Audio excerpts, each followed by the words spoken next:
बोल कहानी बोल में आज हम सुनेंगे मिगुएल दी सर्वांतीस के उपन्यास डॉन क्विक्सोट के आगे का भाग। अपने अनूठे साहसिक कारनामों से डॉन क्विक्सोट के हौसले बुलंद होते जा रहे थे। वह पहले ही जानता था कि बहादुरी के लिए कुछ भी कर सकता है और दुनिया में उसकी ताकत के आगे कोई नहीं टिक सकता। सैंको से उसने कहा, धीरे धीरे मेरा और तुम्हारा नाम सारी दुनिया में फैल जाएगा और हम सचमुच संसार पर विजय प्राप्त करने वाले सुपर हीरो बन जाएंगे। बातें करते वे घनघोर जंगल में आगे बढ़े जा रहे थे।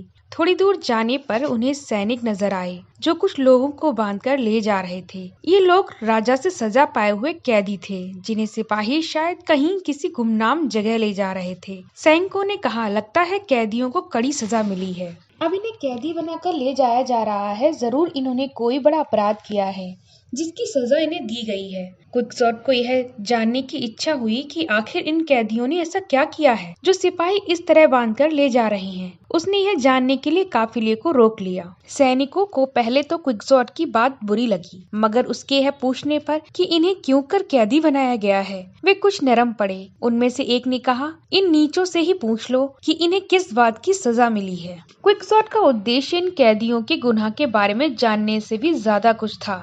उसे लग रहा था कि इनके साथ अन्याय और बुरा बर्ताव हो रहा है और एक बहादुर को इनकी मदद जरूर करनी चाहिए। वह उन कैदियों के पास पहुंचकर उनके कर्मों के बारे में पूछने लगा। उनकी बात सुनकर क्विक्सोट जोर से बोला, मगर तुम लोगों ने कोई ऐसा बड़ा अपराध तो किया नहीं है कि इस तरह से कैदी बनाकर अत्याचार किया जाए और जानवरों की तरह दुर्गत बनाई जाए। क्विक्सोट की इस बकवास पर सिपाही गुस्से में आ गए।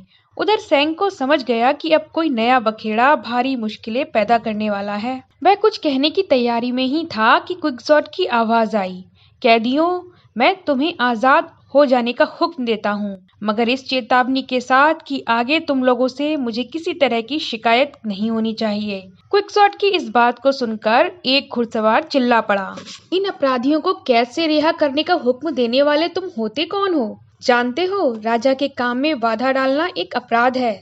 दूसरा बोला, भलाई इसी में है कि तुम हमारा रास्ता छोड़ दो और यहाँ से दफा हो जाओ। डॉन क्विक्सोट को अपने काम में किसी छोटे मोटे सिपाही की दखलंदाजी बिल्कुल पसंद नहीं थी। उसने इस गुस्ताखी के लिए फौरन सैनिकों को सबक सिखाने का फैसला कर लिया। डॉन बोला, तुम लोग शायद मुझे नहीं जानते, मेरा नाम है डॉन क्विक्सोट, एक ताकतवर सम्राट। मैं कमजोरों पर अत्याचार बर्दाश्त नहीं कर सकता। डॉन बेहद फुर्ती से एक सिपाही पर हमला कर चुका था। अचानक होने वाले इस हमले के लिए वह तैयार नहीं था।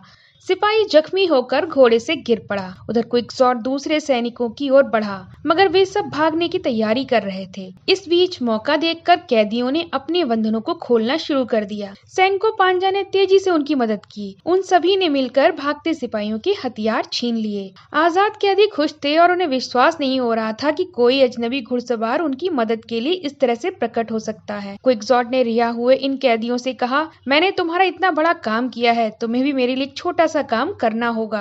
क्विक्सोट की बात सुनकर सारे कैदी सोच में पड़ गए। डॉन ने कहा, नहीं नहीं, ऐसी कोई बात नहीं है कि तुम कर ना सको। बस तुम लोगों को टोबोसो की राजकुमारी को यह खबर देनी है कि मैंने कितनी बहादुरी से तुम लोगों को आजाद करवाया है, तुम्हें एक अत्याचारी राजा के चुंगल से बचाया है। उन्हें रिहा कराने वाले एक हथियारबंद अजनबी की ये बातें कैदियों के पल्ले ही नहीं पड़ी। उनके सम्राट ने टकासा जवाब दिया, देखो जी, हम शहर जाकर फिर से गिरफ्तार होना नहीं चाहते, इसलिए हमसे यह काम ना होगा।